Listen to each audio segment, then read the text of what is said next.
develop a mathematical model to describe the yield of a crop during the period from planting to harvest. Using our model and data supporting the yield of differing amounts of wheat, we aim to be able to find the optimum yield. This will be achieved through the use of differential equations. To tackle this task, we must consider the fact that habitats have limited amounts of resources needed by living organisms. In relation to crops, a plant must compete in order to get enough of these resources, such as light, water and space. Therefore, if there are too many seeds planted in a given area, the quality and quantity of the yield will be affected. This will also affect the overall cost due to the greater amount of seeds and fertiliser needed. Thus, there is an optimum amount of plants that can bring the maximum profit. We aim to create a model that will enable us to find the optimal initial seed density. In order to do so, we have to make certain assumptions that will allow a simplified approach to crop yield.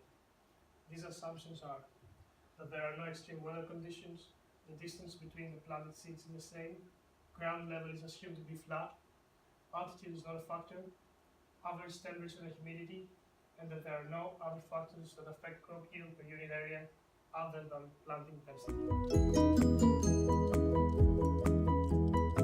Season 2 are directly proportional to the number of seeds planted initially for low densities.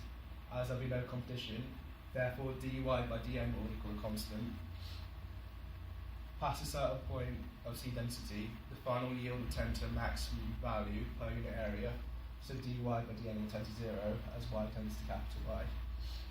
We can combine both these equations into one differential equation. Dy by dn equals k bracket 1 minus y over capital Y. For low values of y over y will be very small. Therefore, as y tends to capital Y over y tends to 1, which will cause k bracket 1 minus y over y to tend to 0 as desired.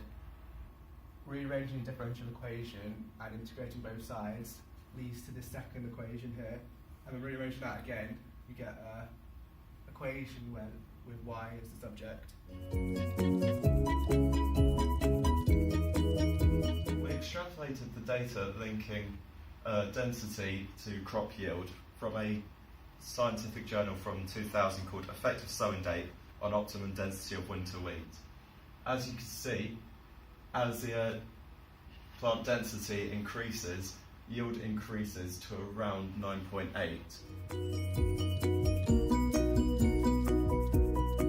Putting our values into our formula gives a graph that looks like this, that tends to a value 9.8 up there.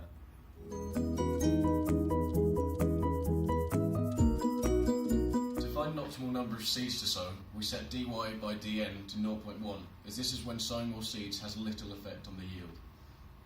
Using the data, we found the values of the constants in the equations. We found y to be 9.8 tonnes per hectare and k to be 28.89. We substitute dy by dn equals 0.1 into the equation and then we solve for y. Substituting this value of y into the earlier logarithmic equation, we find the optimal initial seed planting density, which is 835,900 seeds per hectare.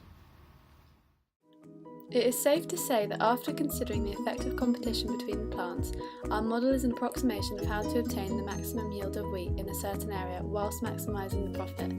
To further our model, we would consider the impact of precipitation as well as the effect of temperature and the distribution of the plants, meaning the distance between them.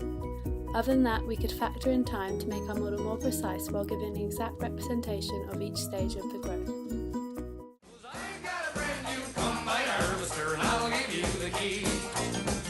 Come on now, let's get together and burn.